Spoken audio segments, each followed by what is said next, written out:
É bom estar podendo te entrevistar aqui, Paulo, em nome do É uma SEBS, honra né? para mim, né? Estar com o Luizinho aqui. Então, mas você é uma pessoa que já tem o nome associado à história da reforma sanitária, né? E também, sobretudo, também na reforma psiquiátrica brasileira. E o SEBS, a nossa instituição, ela é uma instituição também que tem uma trajetória, uma longa trajetória, né? Mais de 30 anos, com relação a esse movimento da reforma sanitária. E aí, com uma primeira abordagem, assim, como é que é a sua história na entrada desse movimento, né, que é um movimento político, que ele é bastante circunstanciado na história brasileira, como é que é a sua aproximação e a sua participação no início da reforma sanitária, ou desse processo que depois passou a se chamar movimento da reforma sanitária? Eu sou capixaba, né? Sou do Espírito Santo. Eu comecei a faculdade no Espírito Santo e fiz parte do diretório acadêmico, que foi um período assim, muito difícil, muita repressão no início dos anos 70. Nosso diretório acadêmico teve uma posição política muito expressiva lá no Espírito Santo. Nosso presidente apareceu morto, aparentemente assassinado. Foi considerado que ele tinha se matado no Rio, com roupa e tudo, ele estava assim, mas tinha sinais de violência e tudo mais. Que época foi isso, Paulo, mais ou menos? Em 74. 74. Então, nós tentamos levantar isso, mas não tinha. O Instituto Médico Legal falava que as lesões eram produzidas pela queda, bater em pedra, uma série de coisas, a gente acabou.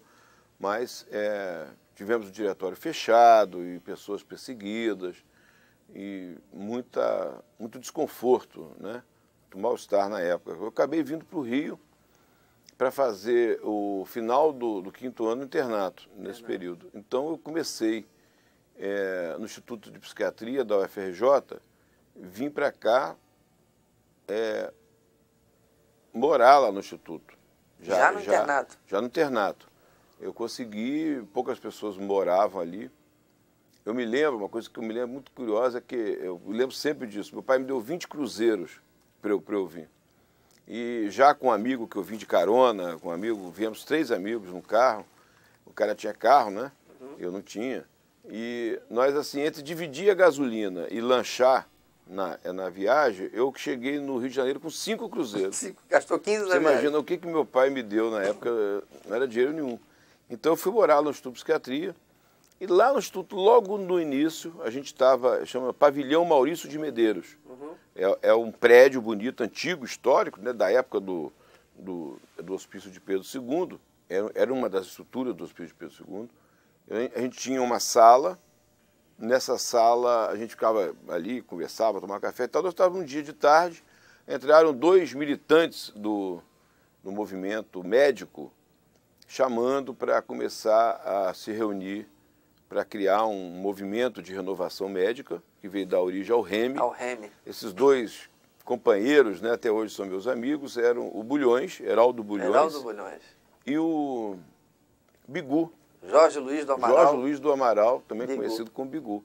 Falando que tinha uma reunião no sindicato, ainda era ali meio assim, não era do sindicato, mas já tinha um espaço para dirigir, para fazer as reuniões. O dirigente lá estava meio em transição, com medo era conhecido, identificado como pelego, mas nessa primeira reunião já iriam discutir a criação do SEBS no Rio de Janeiro.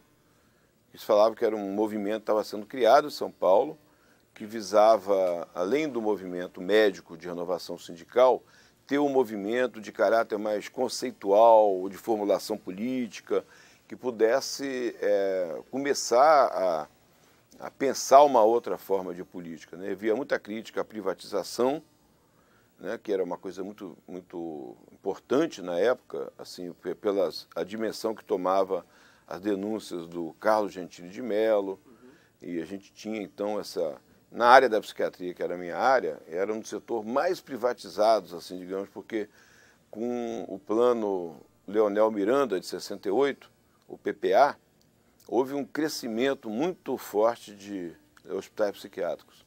É o hospital mais fácil de fazer, né? Inclusive doutoreira, essas coisas. O hospital mais fácil. O cara botava um pavilhão, alugava um galpão, jogava louco ali dentro. E você foi para essa reunião? Participou dessa reunião? Fui da reunião, então. Foi logo quem nisso. participou dessa reunião? Então, quem é que aí estava nessa reunião? Além de alguns históricos também do movimento médico, o Roberto Chabo, o Rocco, Rodolfo Rocco, o Serra. Qual Serra? Ele foi dirigente depois do sindicato também. E também tinha Ézio Cordeiro, o Sérgio Aroca, aí que eu conheci. Logo chegando do Espírito Santo... Você consegue rememorar um pouquinho essa reunião tão importante? Não, consigo. Ali foi a sua aproximação com Foi minha aproximação e muitas pessoas... Foi a primeira reunião que eu tive essa informação, que ia se discutir o SEBS, para criar um SEBS, um núcleo aqui no Rio de Janeiro, que tinha acabado de nascer em São Paulo, o Davi Capistrano. A gente até achava que era o Davi Capistrano o presidente. Durante muito tempo, depois viemos saber que era o José Rubem. Mas o articulador político, o mentor do SEBS foi o Davi Capistrano. Isso já era em 1976? 76. Porque eu vim para cá em 3 de janeiro de 76. Né? Passei o Réveillon no Espírito Santo, fiquei 1 dia, 2 mais com meus pais ali e já vim para começar o internato. Então foi logo no início, eu não me lembro o mês, né? Mas talvez março, abril. Aí a partir desta reunião, aconteceram outras reuniões, você participou? Aí começaram a ter reuniões. A sua relação aí com esse movimento do REME e do SEBS? Então, eu comecei a participar dos movimentos, tanto da criação do SEBS quanto do REME, né? Embora eu sendo de fora, novo, pouco conhecido, eu nunca, no início, não assumi nenhuma uma função de diretoria, etc.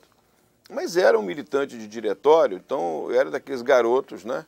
Eu não estava nem formado ainda, que quando sobra para distribuir panfleto não sei aonde, e lá no sindicato, a gente tinha essa ideia, sindicato de metalúrgico, sindicato de vidraceiro, né? Que a nossa população, que nós falávamos do povo, a população eram, os atores que a gente ficava eram os nossos... Você cumpria esse papel de militância aí? Militância, distribuir panfleto, ir para a rua e tudo mais. E você já tinha ou teve, nesse período, alguma relação político-partidária? Tinha uma discussão nesse sentido também? Eu não tive. Tinha no teve diretório... Convite? Muitos convites, tinha no diretório... São aí militantes do Partido Comunista Brasileiro que foram fazer essa primeira abordagem aí. Tradicionais, o Bulhões e o Bigu são conhecidos. Partidão, pessoal do Partidão. Inclusive achavam no movimento, no início do movimento da reforma psiquiátrica, o movimento da reforma já tinha outras tendências, né? Onde o Partidão não era o grande partido, né? Eu era visto como uma pessoa ameaçadora para alguns grupos da reforma psiquiátrica, principalmente quando começou, então, a criação do PT, etc., porque eu era visto como partidão, por ter uma grande relação... Mas não chegou a fazer militância? Não cheguei a fazer militância. Partidária, não. Inclusive, dentro do SEBS, eu briguei muitas vezes para que a gente não fosse uma entidade do partidão. Entendendo? Eu me lembro... quando eu fui vice-presidente, eu fui militante, fui editor da revista algumas vezes, eu lutava por isso. Inclusive tivemos uma direção, não me lembro se o Chico Braga participou, histórica, que a gente discutiu muito lá no sindicato, no 8º andar, que é a nossa sede do SEBS, né? Conseguimos uma sede dentro do Sindicato dos Médicos, no período do REME, em que nós... a chapa, fizemos uma chapa de composição que entraram Isabel Picaluga, militante histórica dos movimentos sociais, nas lutas sociais ligado ao PT, e o Tenório, Luiz Roberto Tenório. Né?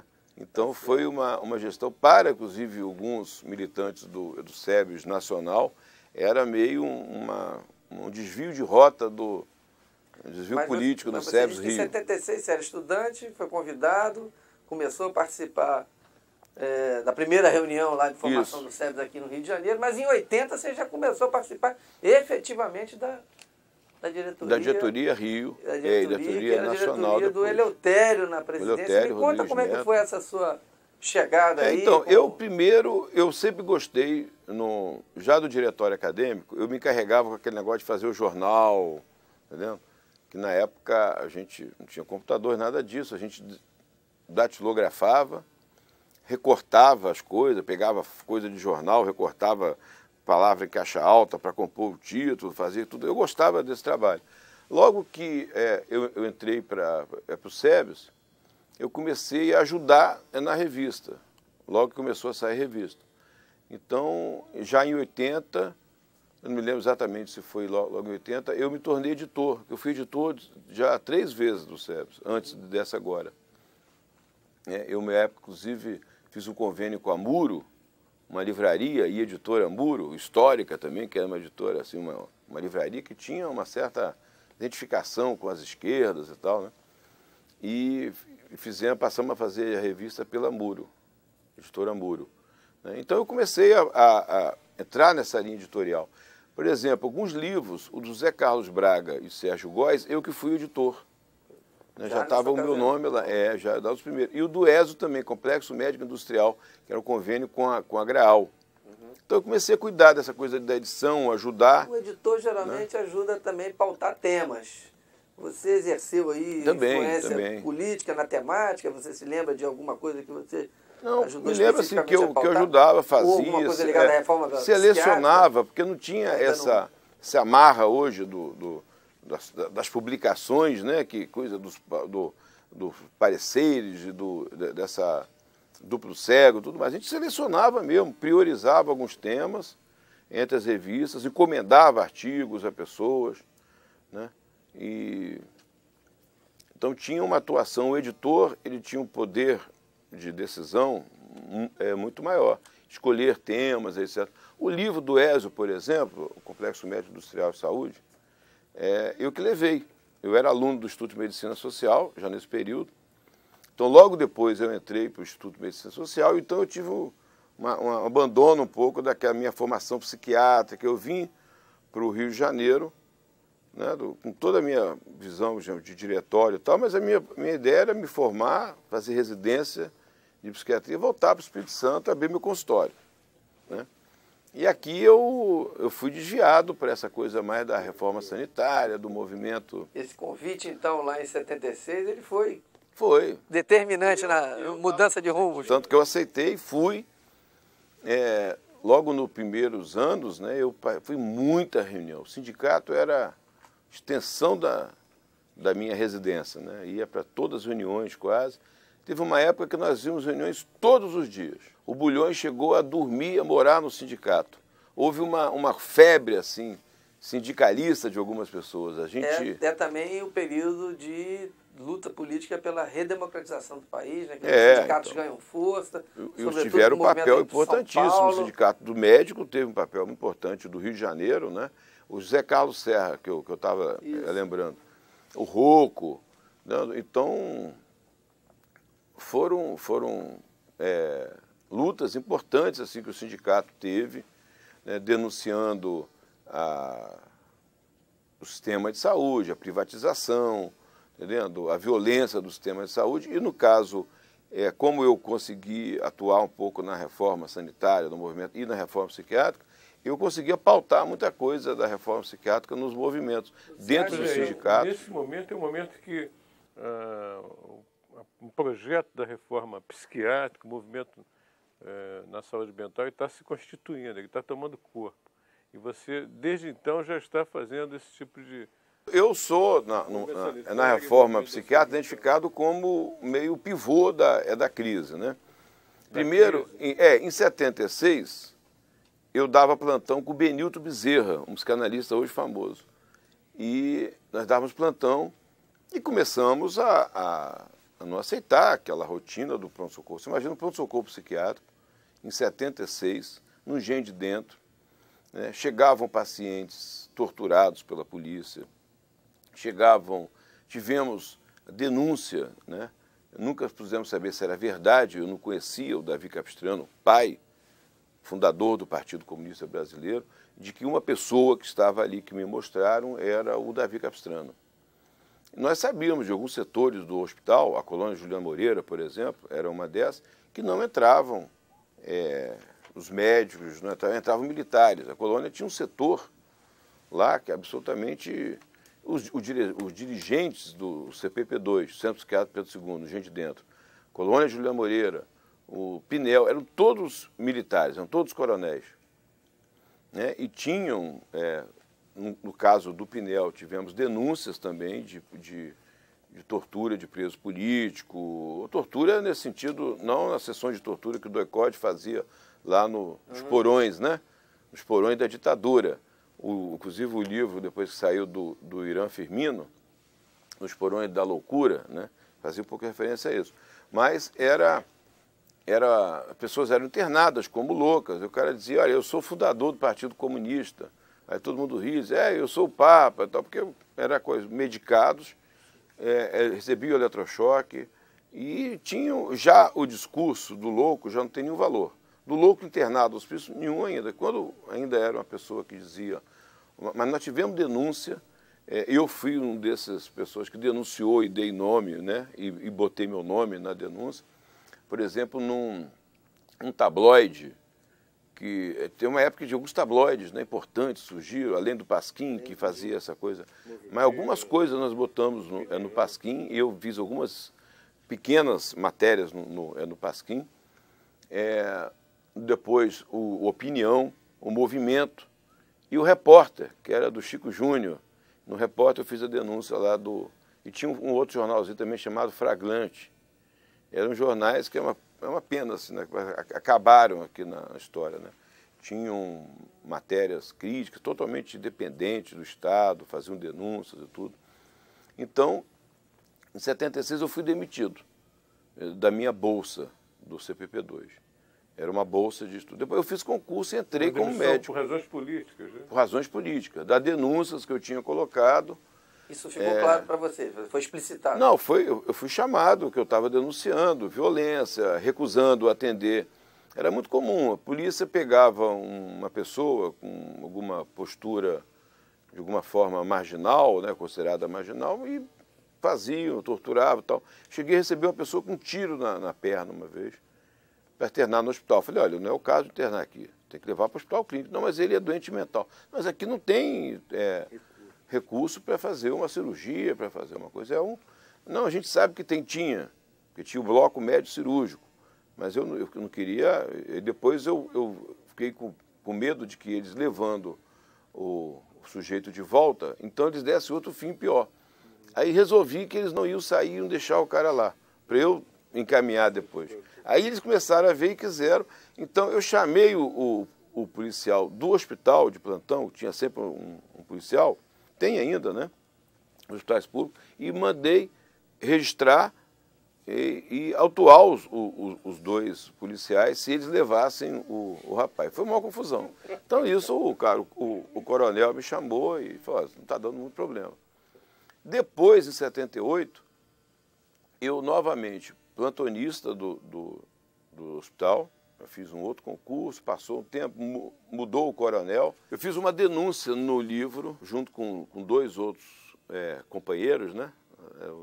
O Leon Schor e José Carlos Souza Lima, que fez inclusive o mestrado também lá no Instituto de Medicina Social, falando da violência lá no hospital, dos maus tratos, daquilo era um abandono, aquilo não era um hospital, etc. Então, o diretor me chamou e uma coisa muito que eu me lembro também, ele falou, eu tinha um cabelo ruivo quando jovem, ele falou, até o seu cabelo é vermelho. Chamando de comunista. E ele falou coisa, eu sei que você é amigo de Arouca, Ezio Cordeiro, essas pessoas, esses comunistas, etc. E fui demitido. Eu com o Zé Carlos e o Leon Schor. Segunda vez. Nós saímos direto para o sindicato. Aí já era presidente, eu acho que o Serra primeiro, depois, ou foi o Rocco primeiro, depois o Serra, né? E aí o Bulhões, Bigu, toda aquela militância, aquele pessoal, e já fizemos uma denúncia ali, chamamos a imprensa e conseguiu sair no Globo, né, que os médicos tinham sido demitidos por denúncia. O cara chamou sumariamente. Falou, olha, você não pode mais entrar aqui. Já tinha o SEBS, você não pode entrar aqui. Já estava no SEBS, já tinha feito um documento muito importante que é um documento considerado, está publicado na revista Saúde e Debate número 10, depois, né, ela é de 80, número 10, mas nós já fizemos esse documento em 78, dentro do SEBS, nós criamos um núcleo de saúde mental do SEBS, que eu fazia parte, Mauro Rabakov, Orlando Kozer, Liliane Mendes Penelo, José Ricardo Perê, um grupo já, Pedro Silva, que viriam a ser um dos primeiros formuladores da ideia de uma reforma psiquiátrica. Fizemos 2 documentos de denúncia, um chamava Condições de Assistência à Saúde Mental no Brasil e a outra Política Nacional de Saúde Mental.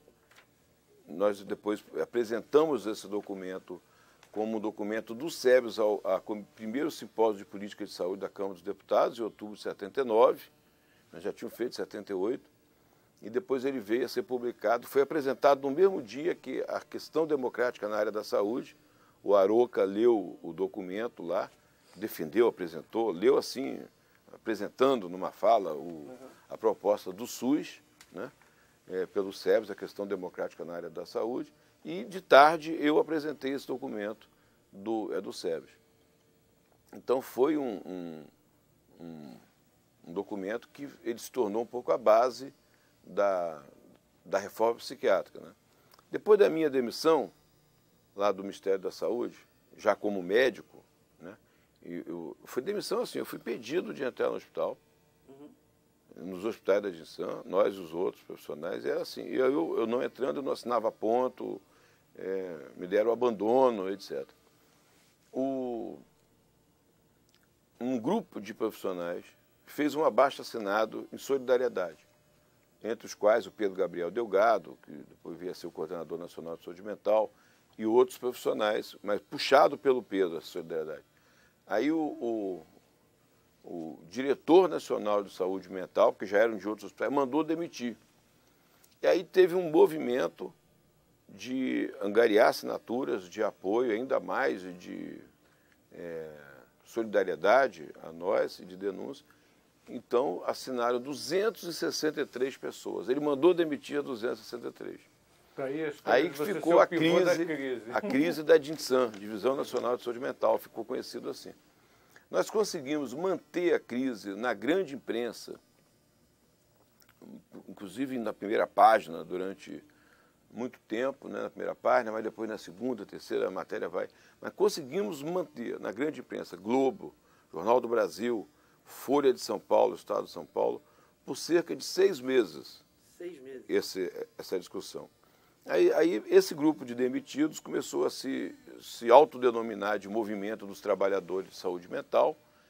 Em outubro de 78, nós tivemos alguns acontecimentos históricos muito importantes.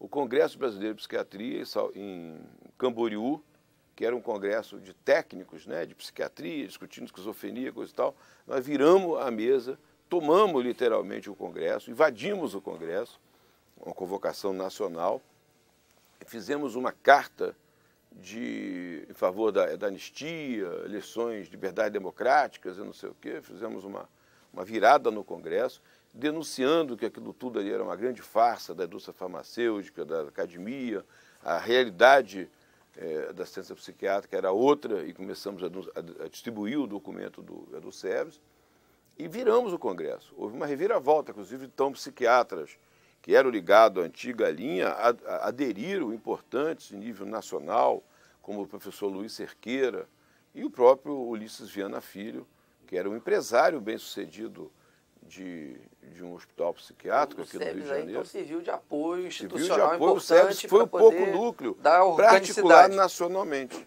Entendeu? Porque nós tínhamos, na Bahia, um núcleo liderado pelo Naumar de Almeida Filho. Outro psiquiatra que era o Luiz Humberto, também chamado de Humbertinho, que era do Partido Comunista, veio a ser deputado do Partido Comunista. E outros, Ronaldo Jacobina, Dreia, Jorge Dreia, tem um grupo grande. Tínhamos em Minas outro grupo ligado ao SEBS, com o João Batista Magro, etc., várias pessoas. Então, São Paulo, tal, o núcleo de saúde mental serviu do SEBS para articular muito o movimento trabalhador de saúde mental. Então, o outro evento foi no Rio de Janeiro, que dois psicanalistas, um argentino recém-imigrado para o Brasil, fugido da ditadura, Gregório Barenblit, e o outro, o Chaim Katz, um psicanalista que também começou a denunciar a participação de psicanalistas em tortura, o caso do Dr. Amilcar Lobo, que era um torturador, assessorava, e o seu psicanalista, que acabou entrando porque sabia da história toda, o Leon Cabernet, mas o Amilcar Lobo, que tinha o curioso codinome de torturador de Cordeiro. Ele era lobo, mas dentro da sala de tortura é chamado de Cordeiro, que acabou sendo caçado, toda essa história. Então, o Chaim foi um desses denunciadores, junto com Eduardo Mascarenhas. Helena Besserman, né, que foram as pessoas que começaram a denunciar a psicanálise e a politizar a psicanálise. Então, nesse ano, houve um rompimento da sociedade psicanalítica, que também só formava médico, fazia uma formação muito conservadora. Fizeram o primeiro congresso de psicanálise de grupos e instituições, que deu origem a uma instituição chamada IBRAPS. Teve um papel muito importante também na psicanálise, na saúde mental aqui no Brasil. E fizeram um congresso no Copacabana Palace, que foi chamada Feira da Psicanálise depois. Para esse congresso, convidaram vieram Castel, o Erving Goffman, Robert Castel, da França, Erving Goffman, Ronald Lang, David Cooper, Thomas Eich, né, e nos procuraram para tentar trazer o Basaglia. Sabiam das ligações do Basaglia com o Partido Comunista, né, do SEBS com o Partido Comunista, e que se a gente pudesse localizar o Basaglia, etc. Eu tinha tomado conhecimento do Basaglia pelo Giovanni Berenguer. Primeiro pelo livro dele, Psiquiatria e Poder, que ele publicou, e só aqui no Brasil ele soube que tinha um livro em português, pirata, alguém traduziu o livro dele, eu fui pedir autógrafo e falei, que livro é esse? Nunca autorizei aqui. Eu falei, eu comprei. Né? E eu tenho lá, a primeira vez que ele veio. As primeiras publicações do SEBS, em livro da coleção Saúde e Sociedade, foi uma coleção que o SEBS criou em convênio com a editora Alcitec, que diziam, dizia a lenda, que era uma editora do Partidão. Foi fundada com recursos do Partidão e tinha uma fachada pública e tal, que a Adalgisa era uma militante do Partidão, né? E realmente é uma editora que engajou em algumas lutas, alguns movimentos sociais, fundou depois a Alboré, que foi o desdobramento, ligado ao movimento de trabalhadores, a sindicatos. Então, um dos primeiros livros do SEBS foi o Medicina e Política, do Berenguer, que era um livro ousado para aquela época, 78, né? Era um livro ousado politicamente. Você tinha o do Gentili, os livros do Gentili, Sistema de Saúde no Brasil, Sistema de Saúde em Crise, né? O Samuel Pessoa, etc. Mas o do Berenguer não, era um livro de um comunista, né? Deputado do Partido Comunista italiano, depois virou senador, né? Hoje é deputado europeu, deputado europeu, né? No Parlamento Europeu. Então, a gente conseguiu o contato e foi via SEBS. Foi via SEBS. Aí trouxemos o Basaglia. Aí eu me lembro, eu vendendo, eu era então 78, né? Aqueles tarefeiros, né? Saía vendendo rifa do SEBS para a gente, não lembro de que a rifa, né? Mas eram livros, aquela coisa assim, para a gente trazer o Basaglia. Então, nós participamos desse evento. Para arrecadar dinheiro para trazer o Basaglia. E foi muito importante porque, primeiro, então, aquilo era a ideia era fazer uma outra possibilidade para a saúde mental, a psicanálise. Acabou virando uma feira no Copacabana Palace, local muito fino, sempre foi muito fino, muito formal, etc, etc. Alguns dos conferencistas, como eu falei, Castel, eu também não tinha falado antes, o Lurro, os caras, os grandes, eu pude conhecer num dia só os maiores nomes daqueles autores que eu jamais imaginaria que fossem vivos, inclusive, ainda mais conhecer, falar com eles. O Basaglia, a mesa do Basaglia foi Basaglia e Sérgio Aroca. Então, o Aroca, como militante lá do SEBS, foi falar da questão da saúde no Brasil, e o sistema de saúde, etc. E o Basaglia e o Arouca, então, fecharam o Congresso também. Deram uma virada. O Basaglia falou que aquilo era uma feira, achava que aquilo ali era um monte de gente se preparando para o consultório, que a realidade, ele olhava lá e via uma favela ali da ladeira do Leme, não sei exatamente o nome da favela, e dizia, a realidade de vocês é aquilo. Quando vocês não mudarem essa realidade social, essa pobreza, essa miséria, a falta de direitos, etc., né, vai ser só lorota. Vocês vão ficar falando dos seus clientes particulares, não sei o que e tal. E o Arouca veio na leva e também fez um discurso político da necessidade do socialismo, da democracia, etc., etc., etc. E isso criou um mal-estar, primeiro no Congresso, que as pessoas esperavam, né, alguém assim, tão direto como o Basaglia e o Arouca, mas acabou redirecionando o que era o Congresso. A própria ideia do IBRAPS, o Instituto, e o movimento, então, isso é o ano de 78. E esse ano de 78, o Basaglia tinha sido um ator fundamental, né? Tinha sido aprovada na Itália, no dia 13 de maio de 78, a Lei 180, que é a lei da reforma psiquiátrica italiana. Ainda hoje, a única lei de âmbito nacional que proíbe a construção de hospitais psiquiátricos e determina a extinção dos já existentes. Então foi um ano riquíssimo. A gente teve a crise da Dinsan, com a greve iniciada pelos médicos psiquiatras, que os residentes aderiram. Né? O líder dos residentes, na época, o presidente, era o Paulo Gadelha, que é psiquiatra. Então, Paulo Gadelha começou o movimento de adesão, por causa da relação com a psiquiatria, dos residentes, e virou uma grande greve nacional dos residentes. Tivemos intervenções militares, ameaças, etc. Isso aqui é proibida a greve do serviço público. Então, você tinha alguns militantes aí, jovens, né, na área dos residentes, entre os quais falei o Paulo Gadelha, o Renato Veras, a Jandira Fegali, depois na outra geração, que foi a presidente depois da AMERERJ, né, Associação de Médicos Residentes. E então foi um ano riquíssimo, 78, e isso deu origem ao movimento de trabalhadores de saúde mental, que existe até hoje, né?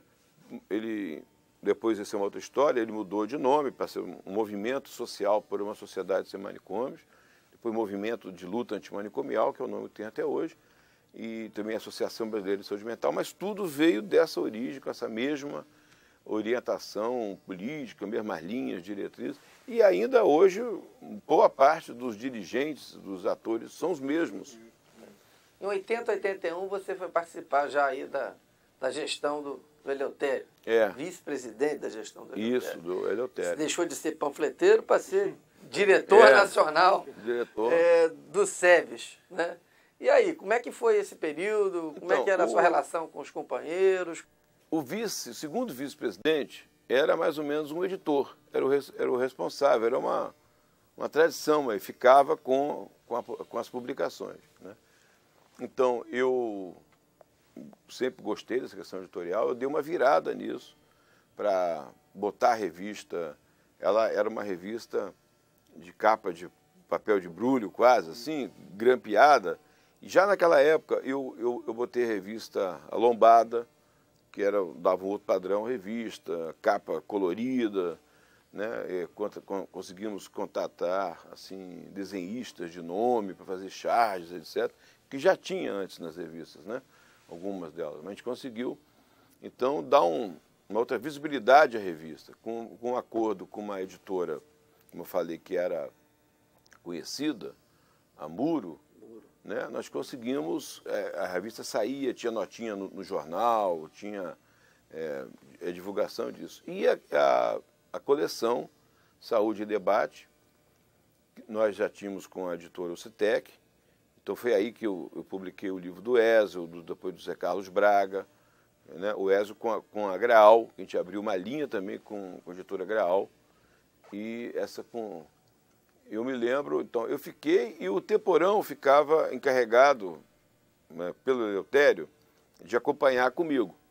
Então foi uma coisa que eu me recordo muito, inclusive com muita nostalgia, né? Porque a gente ia pelo menos uma vez por mês para São Paulo, eu e o Temporão, de trem. Então a gente pegava o trem, já ia cedo para pegar um lugar no restaurante, claro, né? Porque o objetivo era esse, né? O objetivo maior era pegar um lugar no restaurante, ia sentando, tomava um whiskyzinho, uma vodka, que eram poucos locais, tinha aquelas garrafinhas de uma dose. Então a gente jantava ali um bom filé com fritas, também só tinha isso, e íamos até cansar, né? E quando dava lá pela meia-noite a gente ficava conversando, debatendo ali, não largava a mesa, né?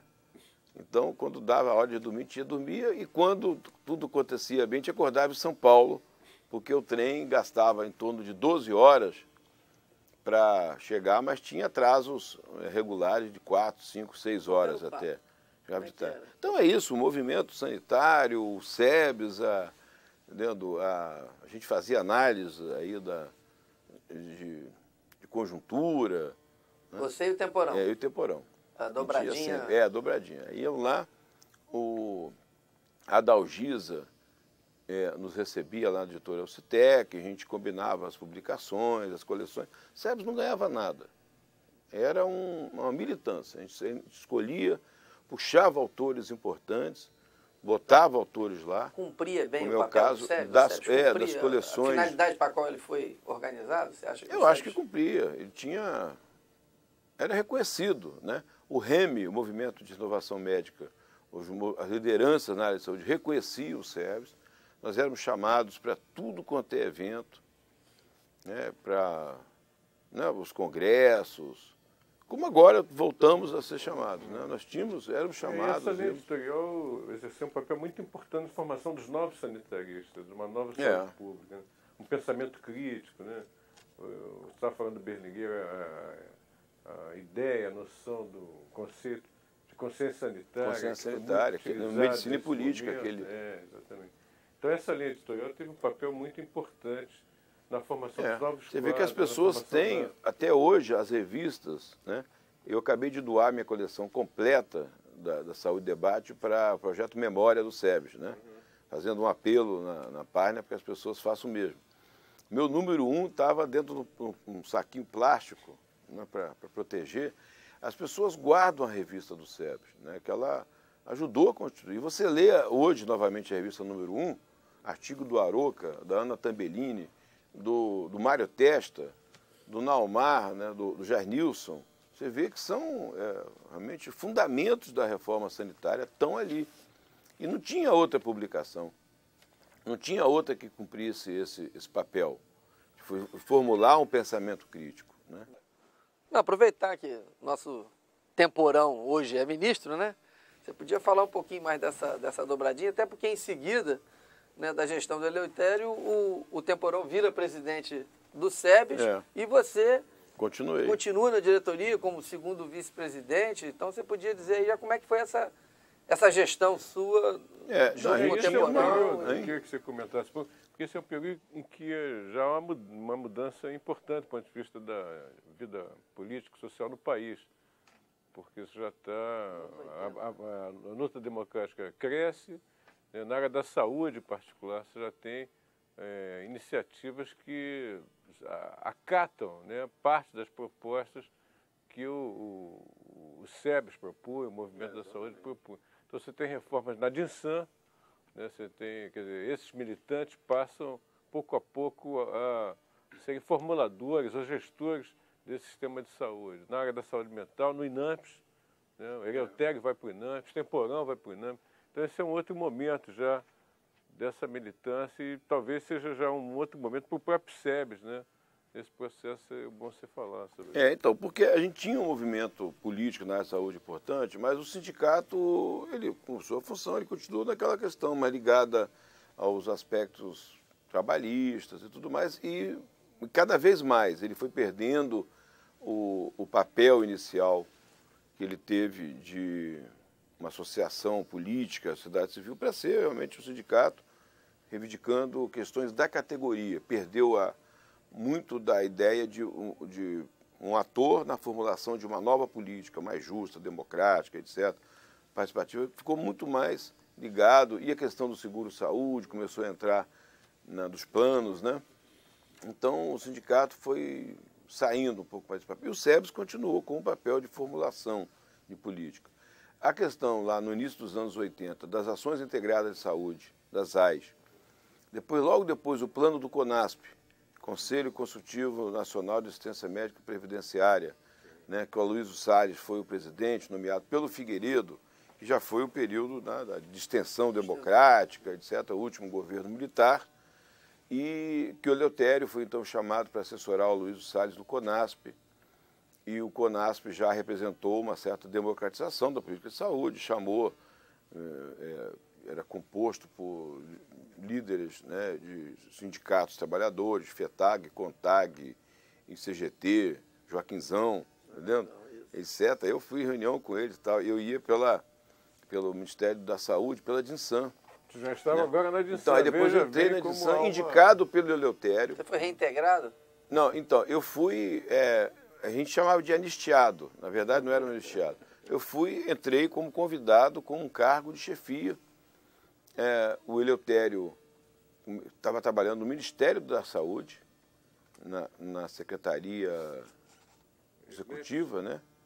Não, na Secretaria Executiva. Na SNEPS era o Luiz Humberto, o outro Luiz Humberto Baiano, que era do SEBS, militante do SEBS também. Tinha muitas pessoas já do SEBS atuando em vários órgãos importantes, né, da política nacional, no Ministério da Saúde, principalmente, depois no INAMPS, mas primeiro no Ministério da Saúde. Então foi quando o Eleutério me indicou para ser o assessor do diretor nacional de saúde mental, que era? Paulo Maris. E depois saiu o Luiz Humberto, veio a falecer o Luiz Humberto, que era um militante do SEBS, entrou o Francisco de Paula Castro Neto na SNEPS, né? Também um cara, um cespiano, não sebiano, mas simpático ao SEBS, etc. Então o SEBS teve um papel importante e as experiências de ações integradas de saúde, das AIS, antes do CONASP, o plano do CONASP, e depois SUS, etc., SUS, foram importantes, porque tinham muitos sebianos envolvidos nessa experiência. A de Montes Claros, né? Eram muitas pessoas históricas lá, o Chicão, né?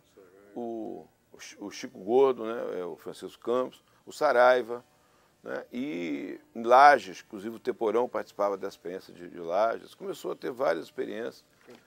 Campinas, Niterói, com o projeto Niterói famoso, e tudo o SEBS, de alguma forma, participava e ajudava a dar visibilidade, que publicava, sem conta, nas revistas do SEBS, essas notícias, essa matéria, essas experiências, né? Então foi E eu dedicado à revista, eu participava de tudo, eu fazia... Eu me lembro, por exemplo, ajudei a montar muito núcleo, a Pelotas, o Geraldo Luquezzi lá, né? Pelotas, o Luiz Antônio Facchini, eram garotos, né? Para mim já eram mais novos, até eu começando ali com eles, falar do SEBS, fazer... Então eu participei da reunião de construção do núcleo do SEBS de Pelotas, tinha que ir alguém da diretoria nacional. O Eleutério Teporão tinha uma estrutura, digamos, familiar mais consolidada, e eu era mais nômade, sempre fui. Eu era casado com uma cantora, Fátima Guedes, ela chamava, que é compositora, que também vivia viajando. Então, para mim, a gente se encontrava muitas vezes em aeroporto.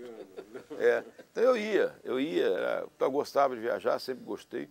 Fui para reunião no Amazonas, para fazer núcleo do SEBS, no Nordeste e tal. Uma das reuniões mais interessantes foi assim, chamaram o Ézio Cordeiro, fazer um debate em Curitiba, chamado Público e o Privado, estatização versus privatização. Eu tenho até hoje jornalzinho. E na última hora o Ézio não foi, e era pelo SEBS, e quem vai e tal, sobrava para mim em geral. Eu ia. Aí fui lá, a reunião, o SEBS convocava um debate sobre privatização versus estatização, e a partir daí para falar do SEBS, divulgar o SEBS, etc. Então, eu conheci, por exemplo, o diretor, lá, que depois veio ser secretário, que foi do SEBS, o Armando lá da... Armando Rajo. Armando Rajo. Que era patologista, e depois da reunião falou comigo, eu posso entrar nesse SEBS? Pode, deve, tal, vamos fazer e tal, vamos fazer uma reunião para discutir. Ele sempre lembrava disso e de um episódio. Então, eu falei que o cara anunciou que eu era do Instituto de Medicina Social, onde eu fazia meu mestrado, e levantou um médico, vestido meio como boiadeiro, e falou: meu nome é Kit Abdala, lembro disso demais. Assim. Eu sou presidente da Associação de Médicos Pilotos de Avião e também tem umas fazendinhas aí, uns hospitaizinhos aí e tal. Eu queria saber o seguinte, que eu era muito, assim, tipo, relaxado, falando meio grosseiro, o que é medicina social? Por exemplo, eu estou lá no pronto-socorro, o paciente chega lá com um acidentado, o que a medicina social faz com o paciente? Aí eu senti a provocação, né? Eu não sabia quem era o cara, ele falei assim, mas não... E jovem, né? Tem medo de morrer, né? Acha que vai morrer nunca. Eu falei, olha, se o senhor não entendeu, não vai adiantar eu te explicar. Então ele ficou sem... Eu vim entrar para explicar a medicina social para ele. Então foi uma das reuniões lá de fundação do SEBS. Então eu viajava muito, fazia... E a coisa da revista e da linha editorial que eu me dedicava mais, né? Você acha, então, aí que essa parte da linha editorial do SEBS, a publicação de livros, revista, ela também funcionou nesse momento, nesse período do Brasil, como um instrumento de difusão das ideias, né? Eu acho que teve um papel aí fundamental. Fundamental, A revista mais a gente mais sempre do que atrasou. outros, ou tinham outras que também Não, eu acho que participavam? não tinha, não. Nessa linha, e ainda hoje o SEBS mantém essa linha editorial de política de saúde que nenhuma outra revista cumpriu. Né? Até tentaram fazer revistas regionais, lá em Londrina mesmo, local, mas nenhuma ocupou. Às vezes aparece um número especial local. de uma revista e tal, mas não tem uma linha editorial. Nunca ocupou. E os livros também, né? Que muitos deles ainda hoje são referências. Né? Há pouco tempo eu vi esse do Braga e do Góes, indicado num concurso, agora, no ano passado, vendo? São livros que estão atualizados, são referências, né? Vamos mudar aqui um pouquinho, mas assim, 20 anos depois da fundação do SEBS, você vira presidente do SEBS. E aí, como é que foi? Conta esse processo aí até você chegar na presidência do SEBS. O SEBS sempre viveu em crise. Na verdade, a gente não era eleito para ser presidente, a gente era determinado pelas circunstâncias, né? Escalado. O meu caso, por exemplo, foi um período, aí já estava lá todo mundo nos ministérios, etc, etc. Eu fiz uma opção pessoal, né? Eu cheguei a ser coordenador do Rio de Janeiro, de saúde mental, pouco tempo, não gostei, falei, não é a minha, eu gosto do movimento social e gosto do meu papel de pesquisador, de formador. Estou com esse curso de saúde mental desde 82, que eu participo, que está começando o 27º ano desse curso. Então, sempre achei que era esse meu lugar. Então, eu tinha mais disponibilidade nessa época aí. E o Arouca, nós fizemos uma reunião para discutir a diretoria, ninguém era candidato. O Arouca falou, não, a questão agora não tem que escolher. A bola da vez, ele falou essa expressão, é o Paulo Amarante, vai ser o presidente. Tá bom. Então acabou que ficou, não teve jeito. Eu sou psiquiatra, sou da área, fiquei muito restrito, cada vez mais ligado ao movimento da reforma sanitária. Não, é importante. E o Arouca sempre teve realmente uma escuta muito grande para a reforma psiquiátrica, se ligava a essas questões, né? Na época da nossa luta pela aprovação da lei da reforma psiquiátrica, né? Ele se dedicou muito, apoiou muito, vinha a muitas atividades. Até os últimos dias da vida dele aí, eu chamei para a aula inaugural desse curso uma vez, ele vinha, você vê que ele acompanhava o que acontecia nessa área, né? Então, vai ser importante para o SEBS também, o que está andando mais agora, em termos de política, é a reforma psiquiátrica. À medida que já estava aí o SUS meio se acomodando, né? A gente já falava, ousadia de cumprir a lei, entendendo? E etc., essas coisas assim. O SUS estava ali meio já mal parado nos 10 anos, né? Aí eu acabei virando o candidato, né, para assim, pegar a tarefa de não deixar o SEBS morrer. E o SEBS estava muito desarticulado, as pessoas, a revista não saía, né, mais uma vez, a revista não saía nada de novo, ninguém se nomeava mais como membro do SEBS e tudo mais. Então, foi muito difícil. Nós combinamos, primeiro assim, nós conseguimos que, como definimos que a eleição seria durante a 10ª Conferência Nacional de Saúde, que o Berenguer viesse. Então, a minha eleição ali, que foi uma eleição por aplauso, né? Por aclamação, né? Aclamação. Não tinha muito, mas foi muito bonita, porque estava o Davi Capistrano, e é uma pena que o pessoal da diretoria lá em Brasília não pensou em gravar, em filmar. Eu sempre falei, aí que veio a minha ideia do Projeto Memória. O Davi fez um depoimento emocionante. O Davi já tinha idas e vindas da sua saúde, né? Há de muitos anos que o Davi estava para ir, que a gente falava. O Davi piorou e tal. Então, ele fez um depoimento muito bonito, muito emocionante, contando os primeiros dias do SEBS, etc, etc. Até contou uma história que o Zé Rubem não concorda totalmente, mas é isso, cada um vive a história. Ele disse que ele era do Partido Comunista e o Zé Rubem era de uma outra linha, comunista, mas de uma outra tendência, que eram inimigos, brigavam muito. Foram presos, botados na mesma cela para brigar um com o outro, que era uma das formas de tortura, só botar dois caras de esquerda de linha diferente dentro, eles se matam, né? Se torturam o tempo todo. E dali saiu a ideia de criar uma associação, um movimento. Então, quer dizer, saiu pela culatra. E outro depoimento lindo foi do Giovanni Berlinguer também. Então, ele, sensibilizado, né, motivado com o depoimento do Davi, autobiográfico, a gente já sabia da doença do Davi, etc., como ele estava ali um pouco começando a fazer as suas memórias, né? O Berlinguer fez também. Aí falou da primeira vez que ele veio, que foi chamado. Então, foi chamado para vir para o lançamento do livro dele, que tinha autorizado, Centro Brasileiro de Estudo de Saúde. Então, ele veio, italiano, está sempre paletó, gravata, muito bem vestido, etc. Chegou lá em São Paulo para falar com os médicos, olhou procurando assim, alguém com cara de presidente do Centro Brasileiro de Estudo de Saúde, e viu lá o Davi e o Zé Rubem, foram esperar. O Zé Rubem a gente carinhosamente chamava de Bode Orelana, que é um personagem do Enfio, aquela barbichinha dele, aquele óculos, aquela cara, assim, aquele jeitão. Continua. É igualzinho. E o Aruca a gente chamava de Ralá, você sabe, né? Personagem também do Angeli, Chiclete com Banana, aquela revista. Então, mas era o Davi e o Zé Rubem. Então, o Berlinguer, quando olhou, os dois caras de sandália de dedo, barbudo, igual aqueles comunistas da década de 50 lá, assim, revolucionários cubanos, né? Mas foi muito bonito como ele se envolveu e começou a trabalhar com o SEBS, a ver a importância, o peso, o reconhecimento que ele tem, ainda hoje, né, com a importância histórica que o SEBS teve.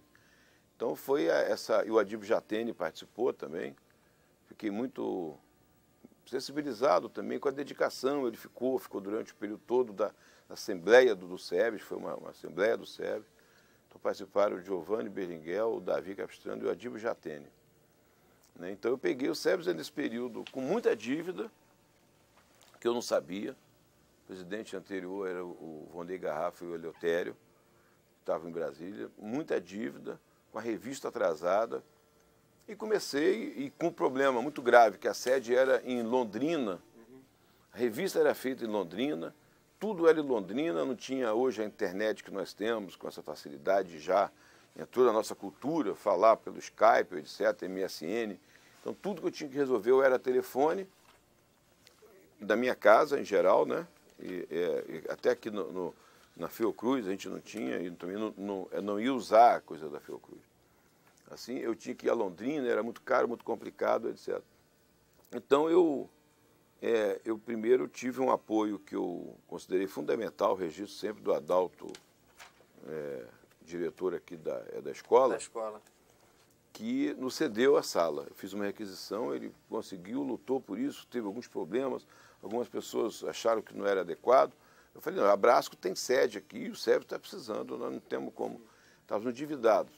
Aí eu tive que limpar dívida lá em Londrina, pagar a sala, que não sei quantos meses atrasado, funcionários, dívida com imposto de renda, com toda a documentação. E da onde vinha o dinheiro para você fazer isso? Como é que então, você aí eu primeiro fiz uma campanha de, novamente, filiação, com maior cara de pau, né? Porque todo mundo falava, eu nunca recebi a revista, eu recebi um número, dois números. Não é, a revista é um brinde eventual que o SEBS dá. Você tem que entrar como militante do SEBS. Introduziu um negócio que era elementar, que era a cobrança por boleto. Então as pessoas vinham na revista, uma cartinha, pague, mande o cheque, ninguém fazia isso. Não, manda o boleto que a pessoa vai lá pagar o telefone, a luz, na caixa automática e paga aquilo. Né? Então teve uma entrada de recursos muito, muito expressiva. Nós estávamos com 100 e poucos pagantes, chegamos a 800, etc. Foi muito bom. Por outro lado, a gente parou de ter as dívidas, né? Então eu tive que limpar. Meses depois de fechada a sede lá em Londrina, apareciam contas e apareciam cheques do SEBS, que eu não sabia com quem estava, quem que assinava aqueles cheques. Os cheques apareciam, batiam na conta, eu já tinha fechado a conta lá, aparecia um cheque com data recente, então algum talão deve ter desaparecido. Foi um trabalho muito louco de fechar tudo lá, tirar tudo de lá, pagar as dívidas, zerar funcionário, e que para eles foi um alívio também, que ficavam empregados, subempregados, não recebiam, né? Uhum. Então, pronto, tentaram outras vidas. Quem eram seus companheiros aí nesse período aí? Então, fundamentalmente, eu trabalhei quase que sozinho. Eu assumi, inclusive a revista, o editor era o Paulo Elias, Paulo Mangião Elias, foi convidado pelo Carvalheiro a assumir a revista Saúde e Sociedade lá do Instituto de Saúde, São Paulo, e falou, olha, Paulo, eu tenho que me dedicar, não posso mais, eu quero passar tudo. Eu fui em São Paulo para buscar os documentos da revista que estavam com o Paulo Elias, que já era o editor quando o Vonley Garrafa era presidente. Então, ele disse que não tinha como mandar, que tinha até que preparar. Eu fui lá ajudá-lo na casa dele, a localizar as caixas de arquivo morto, embalamos tudo e eu trouxe para o Rio de Janeiro assim, na mão. E fui a Londrina também. Trouxemos de lá geladeira, máquina de xerox, velha, mimeógrafo, entendeu? Um monte de coisa para liberar a sala para trazer. Então eu fiquei muito sozinho, E assumi, então, como presidente e editor da revista. No período. Aí, assim, eu tive alguns apoios fundamentais, que eu falei, do Adalto aqui, na seção da sala, né, das instalações, que parou de pagar aluguel e uma série de outras coisas. Botei em dia aqui a documentação toda do SEBS. Contratei como secretária uma pesquisadora minha, da minha pesquisa. Acabou a bolsa, eu contratei como pesquisadora. Fez um trabalho fundamental. Aprendeu a mexer na revista, trabalho executivo, de fazer, de organizar os artigos, de fazer. Lembra o nome dela? Então foi o período, lembra, Ana Cláudia Guedes. E depois, pessoas que me apoiaram. Um foi o Armando Raggio. Armando Raggio é presidente do CONAS e secretário estadual de saúde do Paraná. Eu falei com o Armando, nós estávamos duro, não tínhamos como levar o SEBS, eu estava segurando até um dia aconteceu alguma coisa que o SEBS retomasse. Ele falou, eu posso ajudar. Então, como? Ele fez 2 revistas pelo Secretaria Estadual de Saúde, divulgação. A SEG de divulgação já existia nessa época? Já existia. A primeira divulgação foi o Eleutério que fez uma negociação lá com o Luiz Felipe Moreira Lima para fazer um repasse também de apoio de recursos. Então, ele fazia assim, não era nada escondido, era explicitado que a divulgação era um acordo que o SEBS fazia de uma revista especial para uma entidade, uma associação, uma instituição, e que, junto a essa instituição, pagaria uma outra revista, que viria o apoio da instituição naquela revista. E, de fato, eu tomei gosto, porque aí sim fizemos uma sede, conseguimos montar uma estrutura, botar a revista em dia, porque um dos grandes problemas é a revista sair com a data real, né, que é do tempo.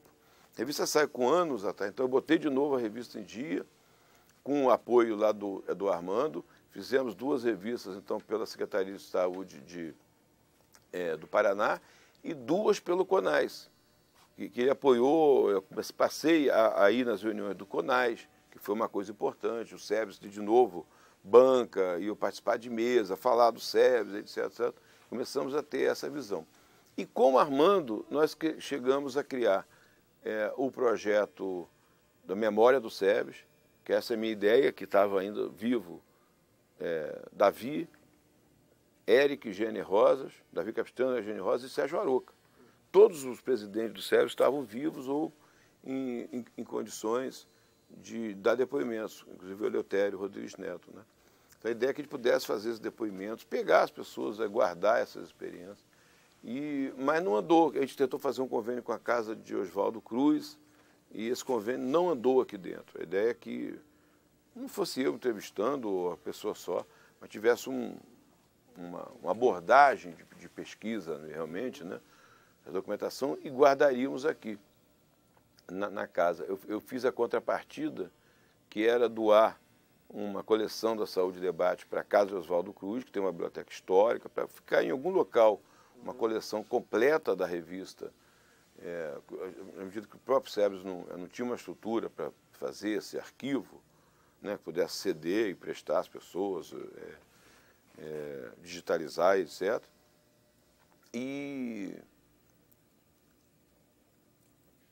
também o Edmundo Galo, né? O Galo, ele foi presidente do CONASEMS durante um mês, mais ou menos. Nesse um mês eu consegui cercar o Galo, e ele fez um repasse importante, passou recursos, e criamos uma revista do CONASEMS que não teve continuidade. Foi o número único, foi uma pena. Chamava Saúde e Cidade em Debate, que seria um tipo de divulgação do CONASEMS, que continuou tendo revista do CONASEMS, mas perdeu a ideia de pegar Saúde e Debate com a mesma logo e entra uma chavezinha assim, Saúde e Cidade em Debate, que é a ideia do CONASEMS. Fizemos uma revista. Então foi essas pessoas assim que mais ajudaram, e fundamentalmente em termos financeiro foi o Armando Rádio. E a outra ideia, que nós fizéssemos lá em Curitiba, um simpósio de política e saúde, que acabou que não ocorreu, vamos fazer agora. Mas, então, deixa eu te fazer uma pergunta aí. Nesse período aí, do ponto de vista político, o que você lembra que marcou bem a sua gestão, assim, de luta política que o SEBS tem coisas, além desse papel fundamental de manutenção, de liquidar as contas, de colocar a revista em dia, que era um instrumento difusor da política de saúde, né, no Brasil, inclusive, mas que mais assim que você lembra, ou da reforma sanitária, ou da reforma psiquiátrica, que você lembra? Não, eu acho assim, nesse período, falando pelo SEBS, inclusive. Falando pelo SEBS, a gente conseguiu manter um pouco a discussão política na área da saúde, da política na saúde, né? Sendo, refluxo, né? Eu, algumas vezes, principalmente no caso da reforma psiquiátrica, seja a gente intermediando, conseguindo pessoas. Conseguimos entrar um pouco mais na pauta da Abrasco, botando temas. Inclusive, fizemos algumas discussões importantes dentro da Abrasco de política de saúde, né? Dentro do CONAS, na SBPC, que eu voltei a me aproximar da SBPC, que nós, nos primeiros anos do SEBS, a SBPC era um dos locais importantes, nós pautávamos. Então, eu ajudei, eu procurei a SBPC, falei do SEBS, encontrei pessoas antigas da SBPC que identificavam o SEBS como realmente um interlocutor importante na área da saúde. Então, conseguimos, pelo menos, fazer, que eu acho que agora a gente está conseguindo mais plenamente, né, a conseguir debater política novamente. Foi um período, como você falou, assim, muito difícil. As pessoas entraram nas instituições, surgiram novos atores, o CONAS, o CONASEMS, outras entidades, o SUS se acomodou um pouco, né, e não tinha debate, quase que não tinha debate, né? A parte da reforma psiquiátrica também vocês conseguiram ainda? Então, a reforma psiquiátrica ela tem uma coisa importante, ela nunca perdeu o movimento social. Inclusive, esse ano nós teremos o Encontro Nacional da Luta Antimanicomial Santo André. Já estamos com vários encontros sendo feitos nos estados, nas cidades, em Santo André, preparatório. Então, o movimento da reforma psiquiátrica, e eu, claro que não foi por mim, tem muitas outras pessoas, mas essa foi uma das minhas opções também, que eu sempre falava, eu não quero virar diretor de nada, não quero continuar, é importante te manter o movimento. Então, a gente conseguiu manter um movimento que continua debatendo política, continua participando, né, da reforma psiquiátrica de uma maneira mais ampla, mais política, do que só implantação de serviço, ou discussão de serviço interna, né, às instituições. A gente conseguiu isso. Na verdade, mais fiel à própria ideia da construção da consciência sanitária. Alargando o conceito mais de saúde, participativa, muito mais do que a reforma sanitária, que acabou se transformando mais numa reforma administrativa, né? Então a gente sempre lembra isso, fala, a reforma psiquiátrica não é uma reforma de serviço, não é uma reforma do modelo assistencial. Ela é uma transformação de cultura, de mentalidade, etc. E aí a sua gestão como presidente do SEB se encerra, você segue militando o SEB? Segui militando. Inclusive, assim, já na minha sucessão das segundas, aí começou a ter debate para candidato. Entendeu? E então eu fui procurado várias vezes para tentar definir quem seria o meu sucessor. Porque o SEB continuou, né, saindo do buraco, voltou até revista, a fazer publicações. Nós publicamos muitos livros. No final da minha gestão, eu fiz um levantamento de revistas, saiu debate, divulgação e livros que nós voltamos a publicar, né? Então começou de novo a ter visibilidade, a participar. Então já teve um debate, aí sim o Armando de Negres foi candidato, e a princípio a Sara Escorel comporia uma chapa com Armando. Nós fizemos assembleia na Brasco de Salvador. Deu 70 pessoas na Assembleia do SEB para discutir a eleição. Então foi para mim uma gratificação saber que eu estava passando, e teve um debate, teve uma discussão. Então dali acabou que houve muita rejeição em relação ao Armando na época. Eu não interferi. Eu falei que acabou eu não ia decidir. A Sara acabou sendo eleita a Sara. Participou também aí foi feita a composição, uma inversão, porque teriam outra chapa se o Armando entrasse como presidente. Algumas pessoas ameaçaram fazer uma outra chapa. Acabou que a Sara entrou, fez essa composição.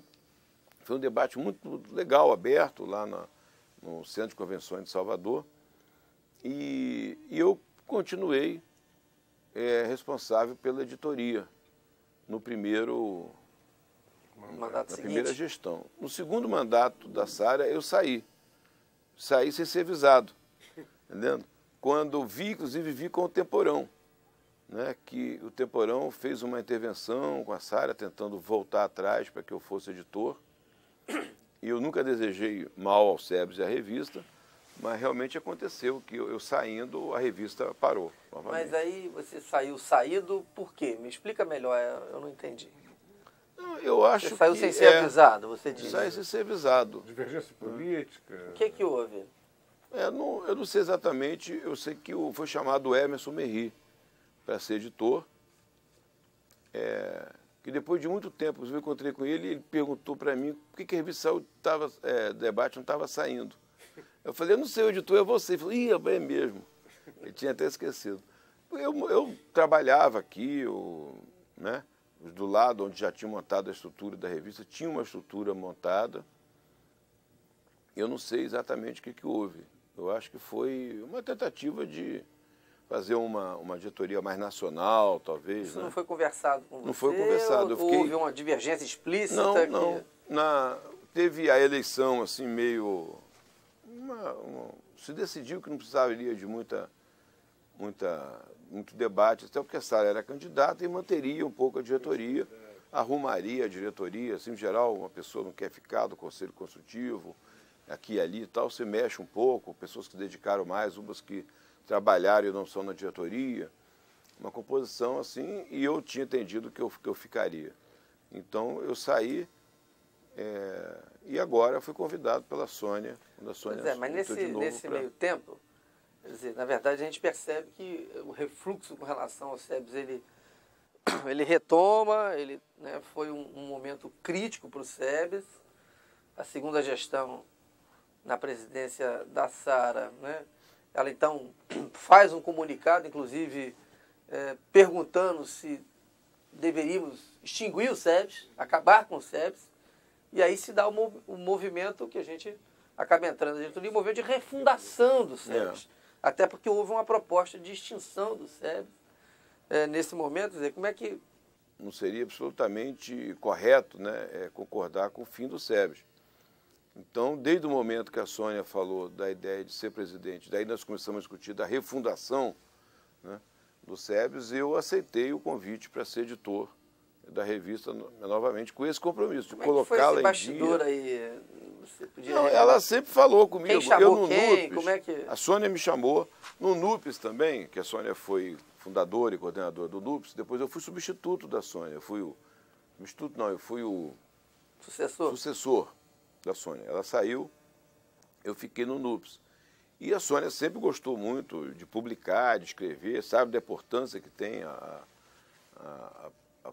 produção, né, na formação de pensamento, etc. Então, eu no NUPES também, eu sempre tive esse papel um pouco de editor do NUPES. Eu saía organizando publicações, juntando, etc.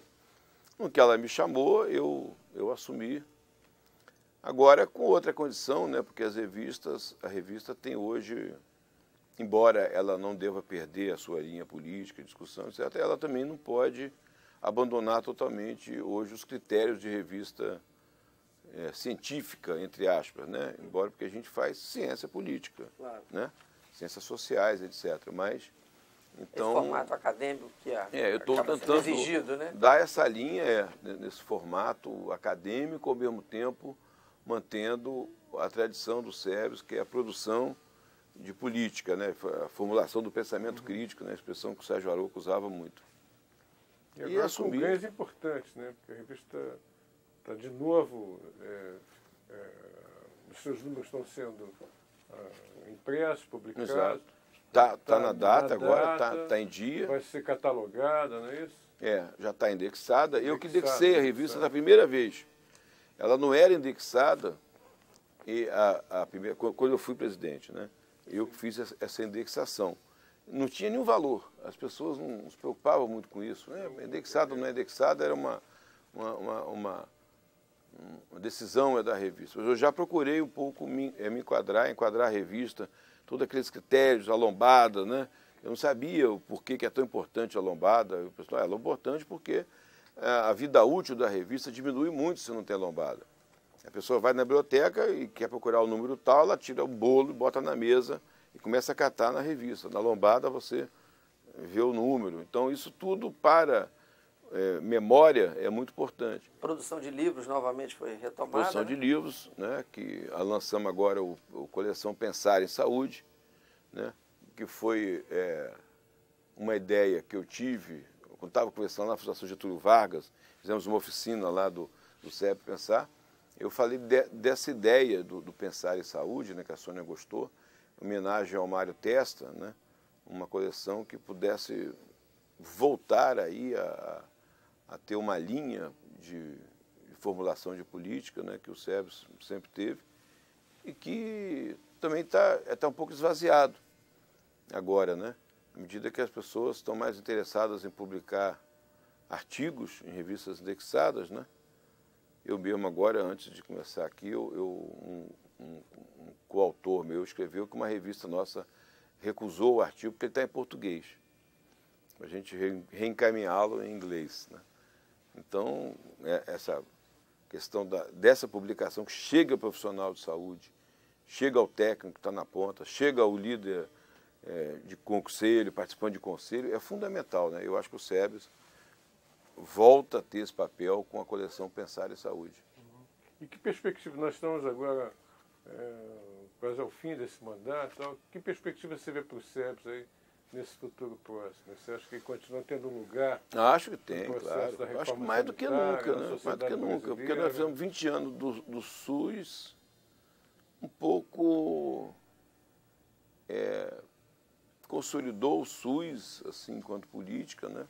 Mas nós não temos um processo de análise crítica do SUS, novas possibilidades, revisão do próprio SUS, né? A não ser pelos próprios gestores, né? E o SUS, a revisão do SUS não é uma questão de gestor só, né? Eu acho que tem que ter uma questão de princípios políticos, ideológicos, que quem pode fazer isso é uma entidade, é uma associação que reúne muito mais pessoas, né, de várias inserções, do pesquisador ao participante do próprio sistema, mas que tem uma inserção mais política do que administrativa no sistema, né? Então, eu acho que o SEBS agora começou a ter nova visibilidade, né? Eu acho que nos próximos anos, vai ser realmente uma das entidades mais importantes, novamente, como foi no início da reforma sanitária. Você percebe que o SEBS está de novo ocupando uma lacuna que, pelo que a gente tem visto, estava aí...